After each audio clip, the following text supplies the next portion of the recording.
afternoon, and it's good to see all of you here today. I have been talking about community land trusts and how we can use it to support affordable housing in Muncie for over a decade. I have had the opportunity to talk to previous mayors. Dennis Tylon had the misfortune of hearing me talk about it. Mayor McShirley, Jack Fisher, Todd Donati, and many other civic leaders in Muncie have had conversations with me, or I have had conversations with them about using community land trusts as a way to help provide affordable housing in Muncie. I have never had an opportunity like this to talk to a large crowd as I've had or will have today. And so I'm delighted to share my idea with you and hopefully to get the support from you so that we can bring this to fruition.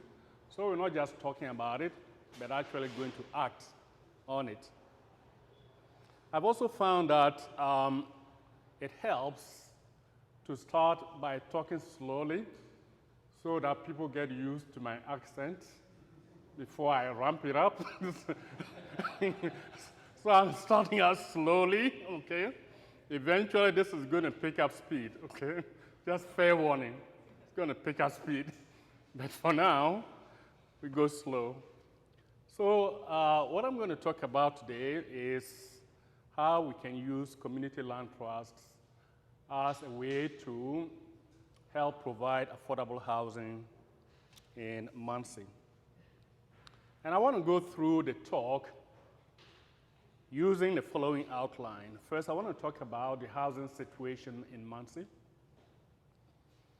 Then I will move on to talk about community land trusts in particular, what they are, and how they can assist us in providing affordable housing. I will also talk about a case study, the Summit Hill Community Land Trust, which is in Bloomington. I had conversations with them and with Nate Ferreira. Some of you may know him. He is running the community land trust in Bloomington called the Summit Hill Community Land Trust. And I want to share with you what he shared with me about their experiences in using community land trusts to provide affordable housing in Bloomington. Some of the challenges that they are facing and have faced, and how we can prepare ourselves as we embark on the process of adopting this strategy for providing affordable housing in Muncie. And then I want to end by outlining what I think what steps we need to take in implementing community land trusts in Muncie. So I ask you to buckle up. This may be a rough ride. So here we go. The Muncie housing market. When we talk about the Muncie housing market, we should keep in mind that there is no one Muncie housing market. Indeed, there are several housing markets. There is the affordable housing market, there's the rental housing market, there is the neighborhood housing market, there is the homeowner housing market. And so what I mean by this is that some neighborhoods in Muncie are doing very well, and housing values are appreciating in value over time. They have no problem. We also have the homeowner housing market. Those who are homeowners are able to afford housing in the open market.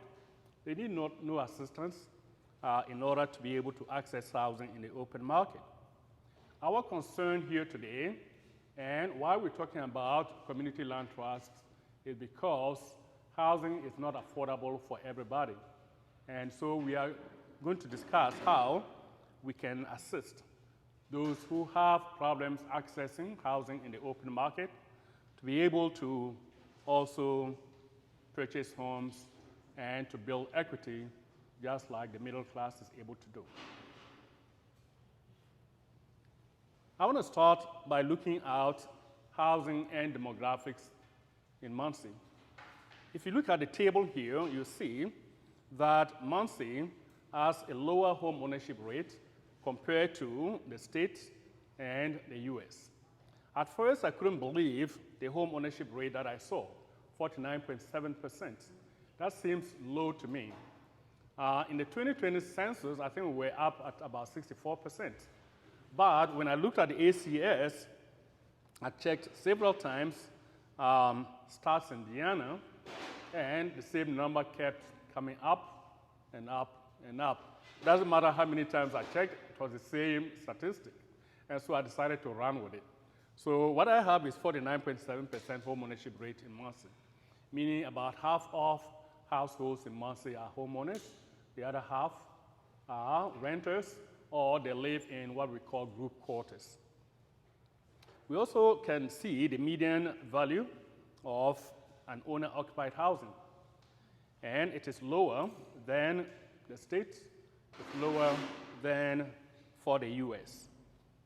Median household incomes in Muncie are also lower than in the states and in the US. So if housing values are lower in Muncie, why is there an affordability problem, you might ask? If you look at the median household income and compare it to the median home value, you see that you need twice the median income in Muncie to afford the median home. Comparatively, if you look at Indiana, you need about 3 times the median household income to afford the median home price. It's more than 3 times the amount in the US. And so housing is comparatively cheaper in Muncie than at the state level or in the US. The problem with affordability, as you can tell from the last line, however, is that we have a high poverty rate. About a third of our population lives below the poverty line. And that is 3 times higher than that for Indiana. It is 3 times that for the US. And that explains why we are faced with a housing affordability problem in Muncie. We can look at the homeownership rate over the space in Muncie, and these are census tract information. And so you see that the home ownership rate varies from one census tract to the other. The lowest home ownership rate, as you can tell, of course, is where Ball State students live, right? The home ownership rate is much lower, but you can see that the home ownership rate is higher at the fringe of the city than it is at the core of the city. Something to keep in mind. I also looked at the housing cost burden.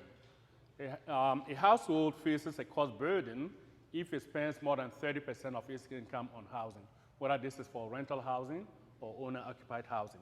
And as you can see here, what the table is telling us is that lower-income households face a higher housing cost burden than higher-income households. So if your income is less than $35,000, you are likely to face a higher cost burden. And we have the statistics here showing that's about 18% of households with incomes below $35,000 face a housing cost burden. So this is the group that we are most focused on, those low-income households that are faced with a high housing cost burden and who need assistance in becoming homeowners. The housing cost burden also varies with the census tract, which is essentially a measure of the neighborhood. The census tract typically has a population of about 5,000 people. And so this map here shows the census tract and the cost burden that residents in each of these census tracts bear. And as you can see, one of the highest cost burdens is faced by this neighborhood here, and I believe this is the industry neighborhood, yes? And that is the industry neighborhood. We also have higher cost burdens to the south, west of the city. Rental cost burden also varies with space. And as you can see, Ball State students face a higher rental cost burden. But then we also see higher cost burdens to the southeast and the southwest of the city. I looked at people that live in subsidized housing. And as you can see here, we have a large segment of the population living in subsidized housing, and also to the far south of the city have quite a few people that live in subsidized housing. Another issue that we face in Muncie is the age of our housing stock. Our housing stock is considerably older compared to the US, compared to other cities. So here you see that much of our housing stock, if you look below here, is older than 50 years. 86% of the housing stock was built before 1980. And 59% is older than 70 years old. Why is this important? It's important because if you are a lower household person, lower income household person, and you live in an older home, you need to spend money fixing it up. And that puts a greater burden on your income. I looked at housing units, and you guys did a good job with the study on vacant housing in Muncie. But these maps, by the way, are from Policy Map. If you are familiar with Policy Map, that's where the data is from. So Policy Map here has perhaps the latest information. And as you can see, the vacant housing straddles the south of the White River from the downtown all the way west of the city. Okay?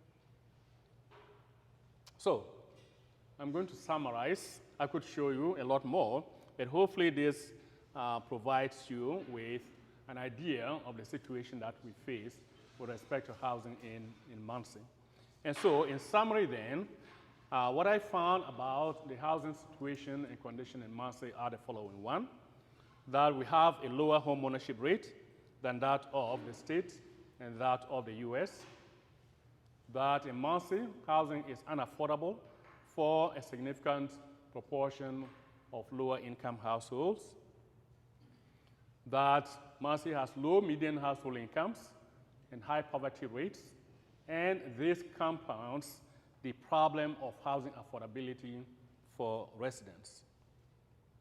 The majority of the housing stock in Muncie is old, and thus placing a high maintenance burden on homeowners. And finally, some of the historic neighborhoods are blighted with high vacancy rates that need revitalization. So that provides us with a background for how we intervene. How do we intervene to address these housing challenges that I identified and that you already know, I suspect, in Muncie? So how is the housing situation being addressed in Muncie? One, for those who have moderate and high incomes, they don't need any assistance, although there is assistance provided by the federal government. If you are a homeowner, you probably get to deduct your mortgage interest payments as well as your property taxes from your federal income as you file it. And in fact, data has shown that the amount of money that the federal government forgoes from these deductions is significantly higher than the federal outlay to support lower income housing, subsidizing lower income housing. You see. So at any rate, those with low and moderate and high income receive some support from the federal government. Those with lower incomes in Muncie also receive support from the Muncie Housing Authority in the form of the housing voucher programs. Pathstone, anyone here from Pathstone, also provides some assistance in fixing up blighted property and getting lower-income households into them. Habitat for Humanity is a sweat equity program that helps lower-income households to become homeowners. The Muncie Land Bank, I need not tell you what you guys do, but you all play a role in helping and assisting lower-income households to become homeowners. The homeless in Muncie get some support as well. The Muncie Mission, YWCA, Beauty for Ashes Transitional Housing, provides housing for those who are out of their luck, are homeless, cannot afford a place to live. So these are some of the responses that are being provided to persons and households that are in the housing market. There are, however, limitations to these interventions and to what these agencies are providing. We know that the PHA, the Public Housing Authority, is not receiving sufficient funding from the federal government to provide all of the vouchers that are needed by households. So I suspect, I don't know if any of you work with the PHA in Muncie, but I suspect that you have a waiting list for households that want voucher assistance. Few of the programs that I listed help low and moderate income households to build assets. So they may help you to get housing, whether this is on a temporary basis or on a permanent basis, but they don't help you to build assets. After you have purchased the home, whether this is from the land bank or through Habitat for Humanity, there is no supporting structure post-purchase. Once you acquire the house, you are on your own. So if you face foreclosure, for example, you have to find a way to deal with the bank so it doesn't kick you out. It does not ensure long-term affordability. Even when you purchase the home through the land bank or Habitat for Humanity or any of the other programs, once you decide to sell the home, you can sell it in the open market, and the house may not be affordable to the next person who is interested in purchasing the home. And none of the programs, I probably shouldn't say none, because the land banks might get on me and say, yeah, we do support community building and social capital.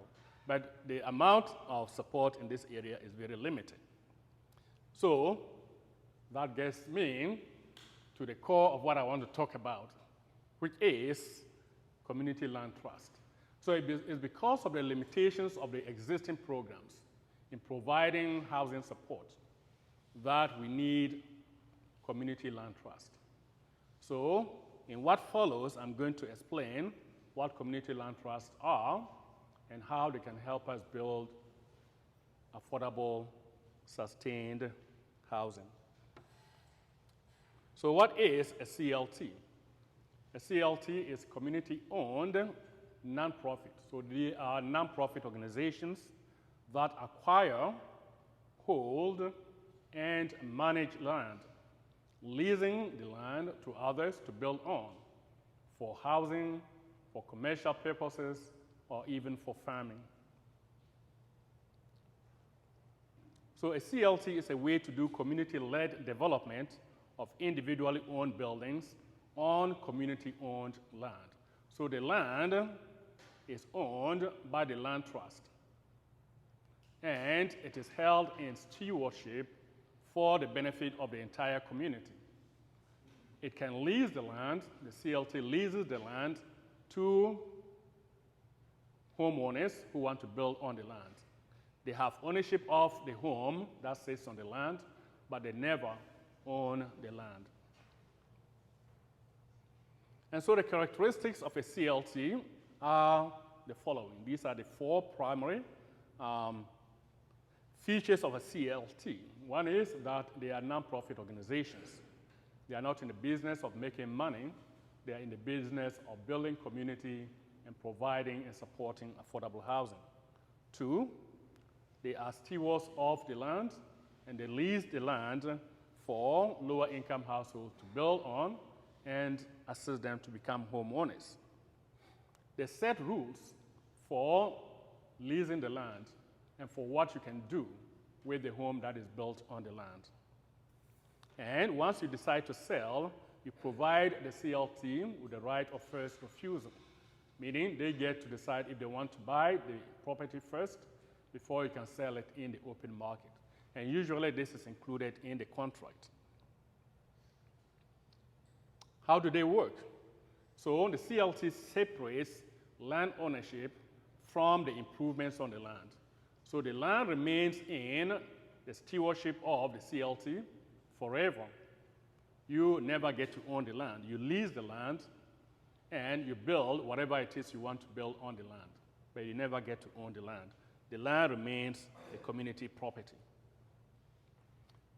The land is acquired usually through purchase or through donations by the public sector, city, county, and other bodies.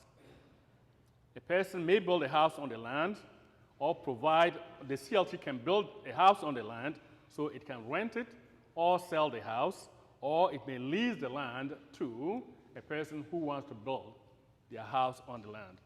So that those two options. The house is sold at below market rates for several reasons. One, the cost of the land is not included in the cost of the house. So the land could be leased to you at zero cost, or it could be leased to you at a nominal price. And so the cost to you is only the cost for building the house. And as a homeowner on a CLT land, you agree to a resale formula stipulating how much of the appreciated value you will receive. So in the contract, it will state that the appreciated value, if it's $100,000 in appreciated value, you may receive 25% of it or 50% of it, and the remainder of 50% is plowed back into the property to enable that the property to remain affordable to the next person who is buying the property. So for CLTs, you might wonder, what is their role in a strong housing market? In a strong housing market, CLTs can provide long-term affordability to address issues of gentrification, so long-term residents are not pushed out of their neighborhood because we have higher income households that have moved in and therefore appreciate the value of the property. The existing residents cannot afford the homes anymore and have to move out. That's gentrification. So CLT helps to prevent gentrification and it helps to also prevent displacement. In a weak market, CLTs can be a tool for revitalizing neighborhoods. So whether you are operating in a strong market or in a weak market, CLTs have a role to play. So there are several goals then of the CLT to provide affordable housing today, and this is core to what CLTs do. Provide affordable housing today, tomorrow, and forever. Provide affordable housing today, tomorrow, and forever. Prevent displacement and speculation. So you don't buy a house because you want to speculate, sell it after 5 years and make money, and then cash out and leave the neighborhood. It discourages predatory lending and helps to decrease foreclosure, because even after you buy the house, the CLT is involved. The association is involved with you in helping you to maintain the house and supporting you so that the bank doesn't foreclose on you. And they may intervene with the bank on your behalf should any problems arise. It helps to revitalize declining neighborhoods, assist LMI to build wealth. So households that otherwise may not be able to buy a home are able to do so. And so they also are able to build equity. And equity, as you know, for many households is the number one asset building opportunity. The CLT is a steward of the land. What is the prevalence of CLTs in the US? There are over 200 CLTs across the US. This map, as you can see, is a bit dated because what you see on the map here Anyone identify the problem with this map? What? No CLT in Indiana. Do you see that? So the map doesn't show that there's any CLT in Indiana. And for a very long time, there were no CLTs in Indiana. When I started talking about CLTs, as I said, over a decade ago, there were no CLTs in Indiana. There was one that was started in Bloomington, and it functioned for a couple of years and had to close. But as you can see, there is now momentum in Indiana for using CLTs to provide affordable housing. South Bend is operating a CLT. That started in 2023. Indianapolis has a CLT, also started in 23. Summit Hill Community Land Trust in Bloomington, 23. So you can see that there's now a momentum behind using CLTs as an idea for providing affordable housing. Avalon CLT is also in Bloomington. So there are two CLTs, Community Land Trusts in Bloomington today. The difference between the Summit Hill CLT and the Avalon CLT is that the Avalon CLT focuses on rental housing. And so they build SRO, single room occupancy buildings, and then rent them out to low-income households. So there are two niches that are served by the two CLTs in Bloomington. They are not competing. They work closely together. And then there are discussions in Evansville and Fort Wayne to also start CLTs. And hopefully, we're going to add our name, Muncie, to this list tomorrow. Tomorrow. So as you can see, there are over 40,000 housing units that have been built by CLTs. 53% of survey respondents reported shared equity homes are taxed at lower, below the fair market value. 87% of all CLT homeowners are what? First-time home buyers. 87% are first-time home buyers. So as you can see, CLT is playing a significant role in helping bring people who otherwise will not participate in the housing market into the fold. Who are usually the partner organizations for these CLTs? City and county governments play a significant role by providing financial support and also by donating land. And the land trust is one way that this partnership can be forged in Muncie, and I'll get to that in a moment. Other institutions are banks and financial institutions that provide land trust mortgages. So land trust mortgages are structured differently from the regular home mortgages. And so banks have to be willing to participate and to provide these particular types of mortgages in the market. They can also help provide the land trust with foreclosed properties that come into their possession. Community foundations and philanthropic organizations can also help provide funding, and that's why I talked to Judd Fisher some time back. And if any of you have strings to pull, you may want to assist in getting us to talk to him once more to see if we can allocate some funding from the Bob Brothers Foundation to help us get started with this CLT in Muncie. And then home builders are also important. Home builders will help design and build affordable housing for CLT clients. Tom is here from architecture. Here is your role. All right. Purchasing a CLT home is based on income. So you have to meet an income level. Most CLTs are in the market to support low-income households. But as you will see, in the case of the Summit Hill Community Land Trust, you can have your income can be 120% of the area median income, up to 120% of the area median income. You qualify to buy a CLT home in Bloomington. Affordable, it provides affordable monthly payments, again, because the land trust mortgages are structured differently than the regular mortgages.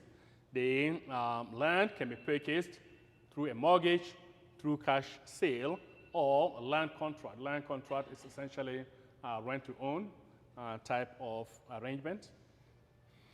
The purchase price of CLT homes are usually 30% or more of the market value of the house. Federal mortgage deductions can also apply, so you don't lose that because you own a CLT home. There are some ground rule leases that are included in the contract. You own the land, pardon me, you own the building, but you don't own the land. The CLT can rent the land to you at a nominal price or might not charge you at all for the land. The lease is usually for 99 years, but it's renewable. And so it can be renewed indefinitely. It usually includes restrictions. Restrictions, for example, that you cannot use, you have to live in the house yourself, right? You must live in the house. So you cannot buy a CLT home for the purpose of making money and renting it to somebody else. You have to live in the home throughout the year. And of course, you cannot conduct illegal activity in the home, such as selling drugs or whatever else you might intend to do. So again, you have to live in the house. Family members can inherit the house. So there's no problem there. And the CLT must have the first right of refusal when you decide to sell the home. You are entitled to a given percentage of the resale value based on a formula that is predetermined, so you know how much the pre-sale appreciation will accrue to you and how much of it will remain with the CLT. So the resale terms are included in the ground rules, the ground lease rule. A formula is stipulated that is agreed to by you and the CLT. The CLT has the right to purchase the home if you decide to sell, and you get a percentage of the appreciated value of the home. So the lease may stipulate that as a homeowner, you get 25% of the appreciated value, say, or 50% of the appreciated value, or, and then also the improvement. So if you make some additions to the home, then you should get part of it, not all of it, but part of it when you sell the home. So I want to talk about the Summit Hill Community Land Trust now. Before I go there, any questions thus far? Yeah. So is the lease escrowed in the mortgage? Is the lease included in the mortgage? The value of the house is included in the mortgage. Remember that the loan that you are getting from the bank is for the cost of the property. So it's just the approved improvement value that you need. What I'm saying is a payment that goes to the mortgage company and a payment that will go towards the lease contract. Well, so the lease contract, which will be the land, right? So the land may be that you pay $1,000 for the land. Or it may be that the land is not included at all. The lease doesn't require you to pay anything for the land.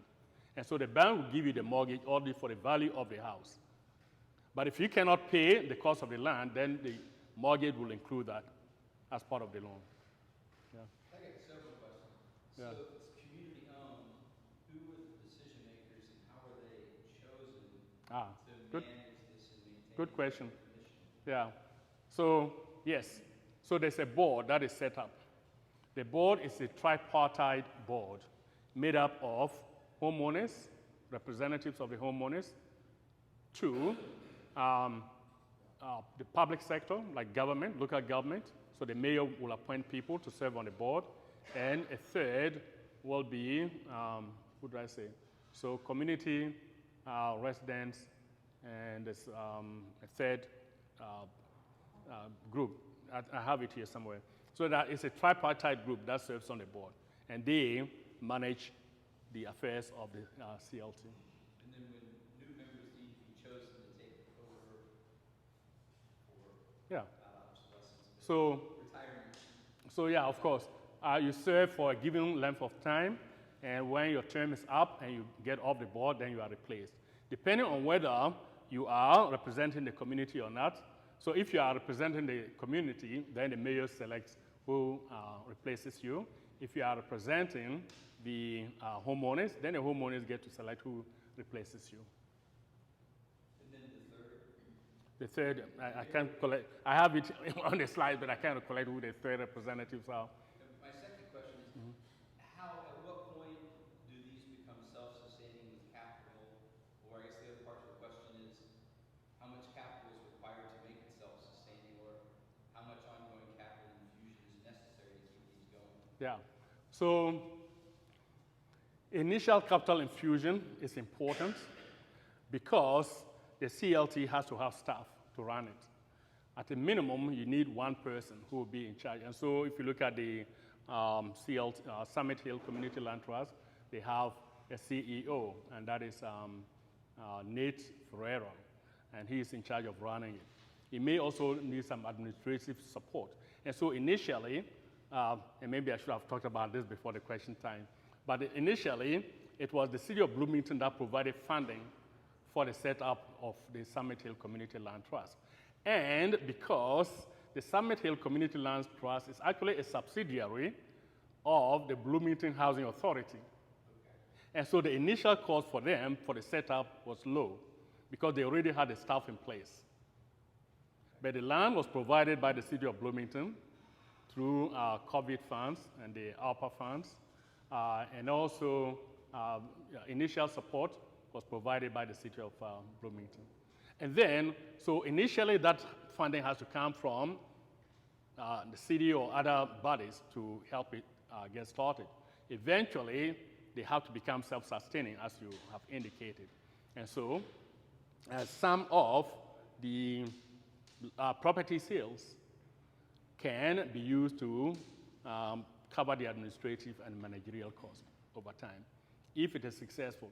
And one of the reasons why the SLT, community CLT in Bloomington failed initially was because of poor management. Was because of poor management. So there are good case studies where you failed CLTs? Right. Exactly. And so let me complete this, and then we'll go to the discussion. But I think it's important questions you're asking.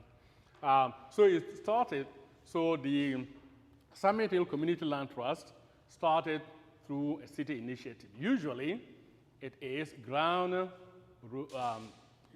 people mobilize to establish the CLT. In the case of the Summit Hill Community Land Trust, it was started actually by the city of Bloomington. So the city provided COVID and ARPA funds to get the CLT started to cover the initial cost of staffing and managing the CLT. And so what the PHA, so as I said before, the Summit Hill Community Land Trust is housed in the Public Housing Authority of Bloomington. And so in order to create the CLT, they first created a community development corporation. They created a community development corporation, which is a nonprofit body. So it is this nonprofit body that then set up the Summit Hill Community Land Trust, okay? And the goal is to provide affordable housing and supportive services. So this is important. It's not just the housing, but also supportive services. Counseling, for example, money management. These are services that are provided by the Land Trust. The goal also is to create and sustain vibrant communities for low to moderate income individuals, seniors, and families. And they are closing on their first house in a week's time. So I had a discussion with Nate about, I think it was early this week. And they have built about 4 houses thus far. They are in the process of selling these homes. Who are the community partners in the case of the Summit Hill Community Land Trust? Of course, the city of Bloomington that provided the lots, the land, provided funding to get them started. And they also are working with the Housing and Neighborhood Development Department, which is providing homeowner education. So before you can become a homeowner with the CLT, you have to go through the homeowner education. They ought to make sure that you are ready and prepared to be a homeowner. They also enlisted the help of financial institutions. So initially, there was a problem getting these financial banks to commit to providing the community land trust mortgages. But some have signed on. According to Nate, the Fifth Third Bank was an initial supporter of the program. They had no problem. They understood how CLT mortgages worked, and so they were willing to provide these mortgages to them. The German American Bank, a bank that I never heard of before, also is a partner with the CLT in providing these homes. Merchant Bank, they're talking to Merchant Bank, which has expressed an interest in supporting the CLT program. And then there's also the issue of who designs and builds the homes. And so some home builders have found that building homes on CLT land and making it affordable will not generate as much profit as they would want. And so they've opted not to work with the CLT to build and design their homes. And so what Summit Hill Community Land Trust is doing is working with a modular home builder to build the homes on their land, because then the homes are affordable to them. And so they have this handout that they put out for clients that might be interested in buying their homes. So this is, I think, important. What are the challenges of setting up a CLT? The initial overhead cost. And your question was right on. When does it become sustainable? The initial cost has to be provided somewhere by somebody, and usually, in this particular case, it was provided by the Bloomington Housing Authority, which is providing the staffing for the CLT, and also by the city of Bloomington. He said that according to Nate, you cannot run a CLT with volunteers. You need permanent staff. Fannie Mae, initially, banks were unwilling to provide these mortgage loans because you couldn't sell the loans in the secondary market. I don't know if you understand the secondary market or not, but banks usually sell these mortgages in the secondary market. And because Fannie Mae did not support the CLT loans, banks could not sell them in the secondary market. However, since 2012, Fannie Mae has provided support and now has an instrument for supporting CLT mortgages. And so that is less of a problem, it's less of a risk to banks that want to make these mortgage loans. Home builders, as I said earlier, may not find CLT homes profitable enough for them to engage in, and so some have opted out and don't want to participate in it.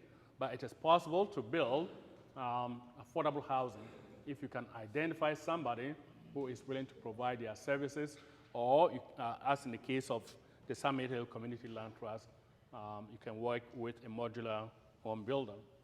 Mortgage lenders are sometimes unfamiliar with the CLT idea. It's still very much novel, and some financial institutions may not be willing to make loans for the CLT homeowners. But through education, the Summit Hill Community Land Trust has been able to engage and convince many banks to support the program. And then finding qualified tenants. When you're serving low and moderate income households, particularly low income households, many may not qualify for the mortgage loans. They still need to qualify. They need to have good credit. And so in many cases, it's become difficult to find qualified buyers of CLT homes. So these are some of the challenges that Nate and the Summit Hill Community Land Trust had when they started the program. Do you know what the credit requirement is? Sorry? Do you know what the credit requirement is? Oh, what the credit requirement? Oh, No, for an LMI mortgage. Do you know what the credit requirement is for that specifically? it wouldn't differ. It will be the same as a regular credit that you require to get a loan from the bank. Okay. I was just wondering how competitive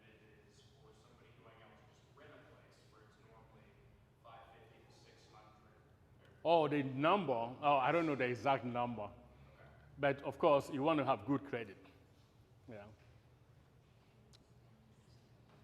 All right, so this chart here shows the process that one can use, the suggested process that should be used in establishing a community land trust. You have to get your act together, mobilize the community, get commitment from the stakeholders, draw your bylaws and lease agreements, and then, of course, build the homes and sell them. How do we create a community land trust in Muncie? How do you think we should get started? Any ideas? Nate, how should we get started? All right, here's what I think we should get started. Now you can tell me I'm wrong or not. So we need to hold a workshop like we're doing here. We need to hold a workshop where we invite a consultant to come and tell us more about community land trusts, what needs to be done to get it started, what are some of the challenges, how we can overcome the challenges in setting up a community land trust. The Summit Hill Community Land Trust in Bloomington used a consultant. I asked, how much do they charge? Nate told me they charge about $100 an hour. And so far, they've paid the consultant $10,000. And that's over a year. So it's affordable, reasonably affordable. I would have charged like $250 an hour. but $100 an hour, I think that is reasonable. So let's bring in a consultant to help guide us. We can bring someone, Nate Ferreira, for example, to come and also tell us about their experience. The longest CLT in the country is in Burlington, Vermont, and we can invite them to come and share their experiences with us as well. So once we have held the workshop, we can then engage the community, particularly the stakeholders, the city, the county, and civic leaders, and begin to talk to potential home buyers to see how many we can identify who are likely to be interested in the CLT home and whether they're likely to qualify on their credits. We get commitment from the lenders, the banks, to see if there are any banks. We already know that Fifth Third Bank, which I believe we have some in Muncie, is willing to support CLT homes. So we can contact them and get them on board, sign them up. And then we form the nonprofit, CLT. And my idea is that we could set up the CLT as a subsidiary of the Muncie Housing Authority to decrease cost because they already have the staff, or we can get Nate to be responsible, expand the umbrella of the land bank to include a community land trust. We also have Red Tail Conservancy in town, which manages just land. And we might be able to convince them to take on an added responsibility of actually managing land in urban areas as well. Or we can set up a new entity altogether. If we set up a new entity, as you already know from the discussions, we need to staff it, meaning we need more money for personnel and administrative cost. And then we create bylaws and ground rules, ground lease rules, identify our board members, the tripartite board members. So the tripartite board members, who are they? Community residents who are not affiliated with the CLT. The second will be appointees from city or county government. The third will be the homeowners. So I got my third person here now. So community residents, homeowners, and then representatives from the city or county. All right, I got that sorted out. identify the board members, fundraise and build the homes, set prices for the homes, determine the resale formula, market the homes, and rejoice thereafter. And, so since I'm talking about this here, the talk is organized by the Land Bank. I wanted to show the differences between a land bank and a land trust. What are the differences between a community land bank and a community land trust?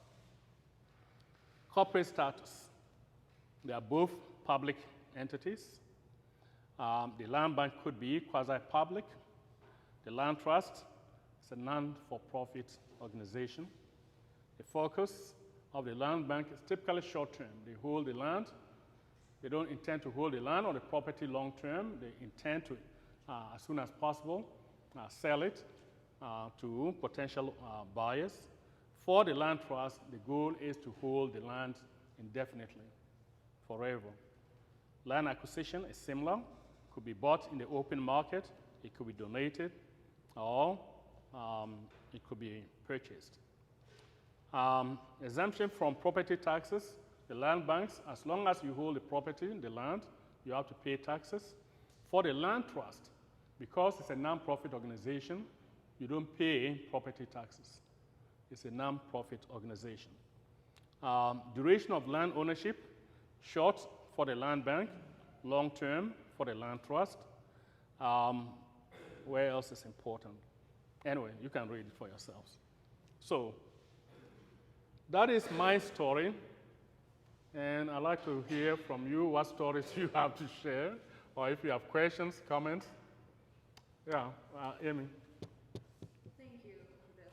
This is wonderful.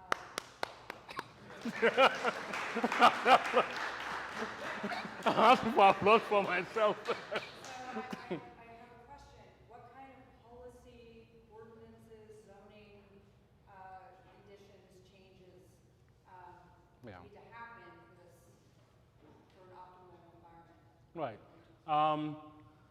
To my understanding, there is no new policy that will be needed. As you may be aware, John, there was an attempt to codify some language into the state law to recognize community land trusts and to determine how much of the community land trust property can be assessed for tax purposes. It failed, of course, in the state legislature. But I don't think that setting up a community land trust requires any new form of legislation to get it started, other than, of course, the organization that is going to be set up is nonprofit, and so you have to go through the process of establishing a new organization, which is a nonprofit body. Yeah. Couple questions are kind of combined, I think. But you mentioned at one point the opportunity to set this up as like a rent-to-own, Yeah. as opposed to getting a mortgage. Right. I guess if you set it up as a rent-to-own, you would have to have some kind of an organization that would manage that payment process and other kind of things like that coming in. Yeah. But have you ever seen an example of a land trust being set up using kind of a rent-to-own model? No, I've heard of it, but I don't really have an example of one that has used that model. Most usually adopt the ownership, the shared equity, what they call a shared equity model, or the rental model. So in the case of the Avalon Community Land Trust, their primary goal is rental housing. In the case of the Summit Hill Community Land Trust, it's home ownership with a shared equity framework. And so those are the primary ways to do it.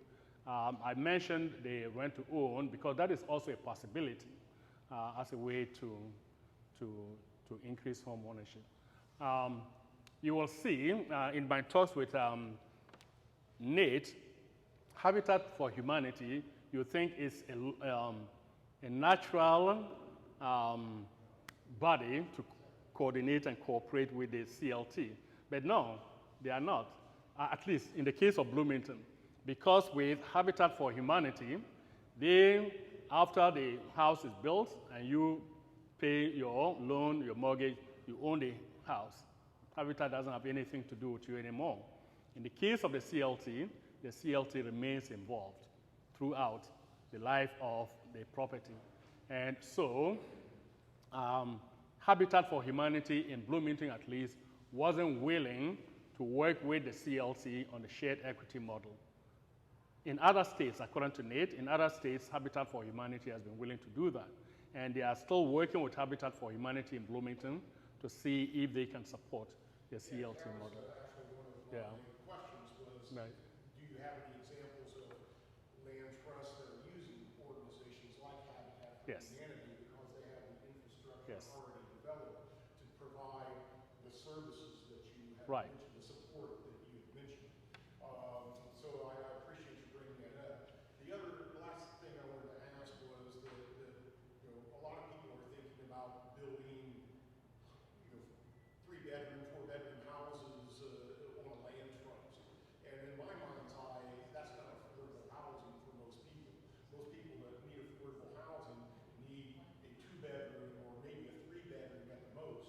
Affordable housing is the guy that just graduated from high school and has got his first job in construction and needs a place to live that doesn't cost an arm and a leg.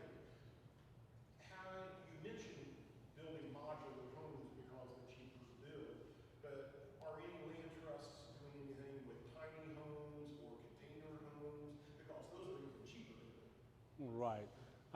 No, I don't have examples. The whole tiny homes idea is still even new. And so I don't have examples of CLTs that have used that model, no. But the whole idea is about affordability.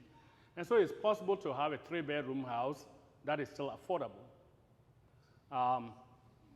using the modular design or even traditional ways of building the home. But if the material is donated or sold at affordable prices, you can still build a 3-bedroom home that is affordable. So I will not rule out the size of the house or the number of bedrooms simply because it may not be affordable. John?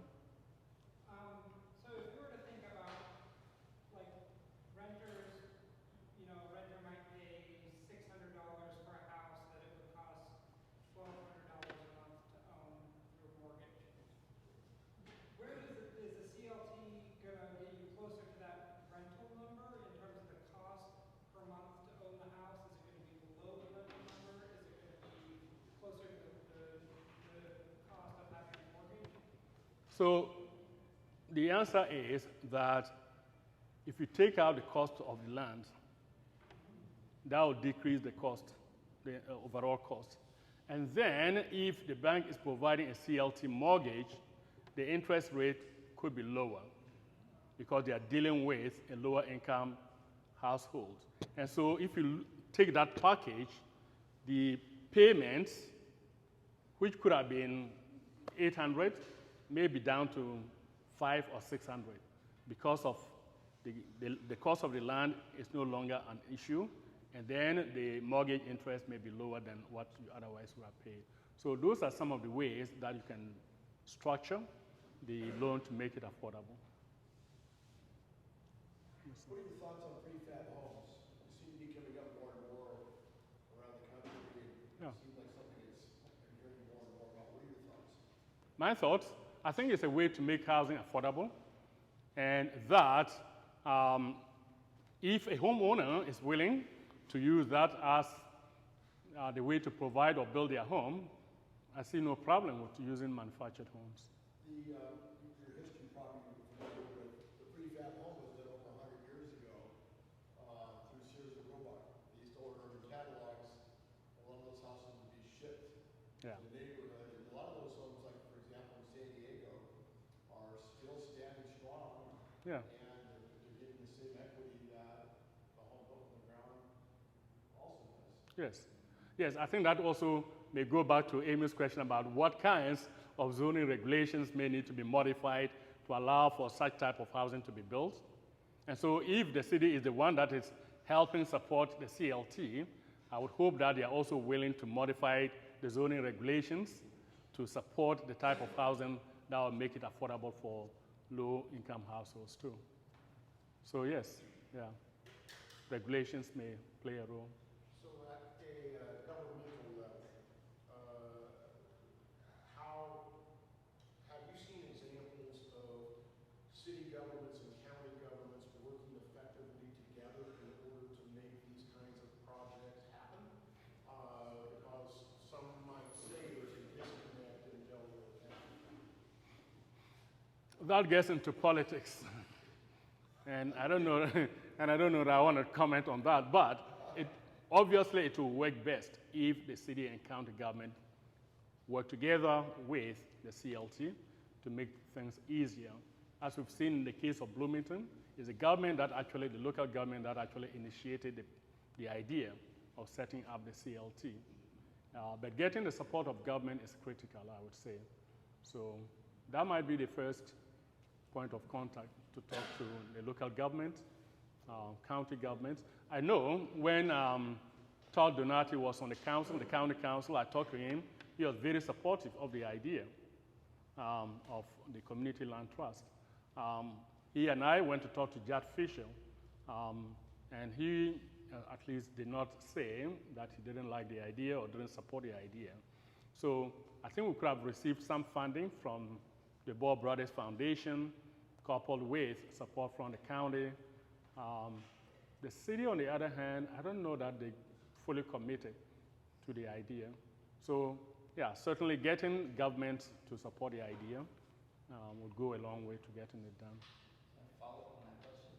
So what are the incentives for city government and county government to support the CLT? Well, besides not having a location? it helps to revitalize declining neighborhoods, which is good for the city, because would you rather have a blighted home sitting and having low value, your tax assessment will be low, the revenue derived from it will be low, or would you rather have a structure on it that you can tax and derive revenue to provide services for residents? I think the answer will be obvious. So which CLT properties would be taxable and which ones would not? Oh, yes, the properties are going to be taxed. Okay. Only the improved value due on the land. Because the land is owned by the CLT, which is a non-profit organization, they don't pay taxes on it. So that's the other advantage to the homeowner, that you pay taxes only on the improvement on the land, which is the house. And it doesn't mean when you buy into the CLT home, you are stuck there forever. You can decide after 5-10 years that you want to sell the home and move into the open market and buy your market without any restrictions. But instead of getting But you will not get a full. $5,000 for the home, you might get $210. Sure. Because that's what Yeah. it says. Right. True. Would the city be sacrificing if it has some value on the land or no value on the land? Some value and some property taxes is better than no value and no property taxes. That would be my response. Plus, it also depends on where the house is built. If the CLT has land, some of it could be in undesirable neighborhoods where the land price will be low, but not all of the land will be in an undesirable neighborhood. So you are able to do some compensation. So there's some neighborhoods where the land value is still high in Muncie, and the CLT can own this land. If it's donated to them or through foreclosure, it has access to that property. So yes, there's still some value to the CLT model. Thank you very All right, much. thank you.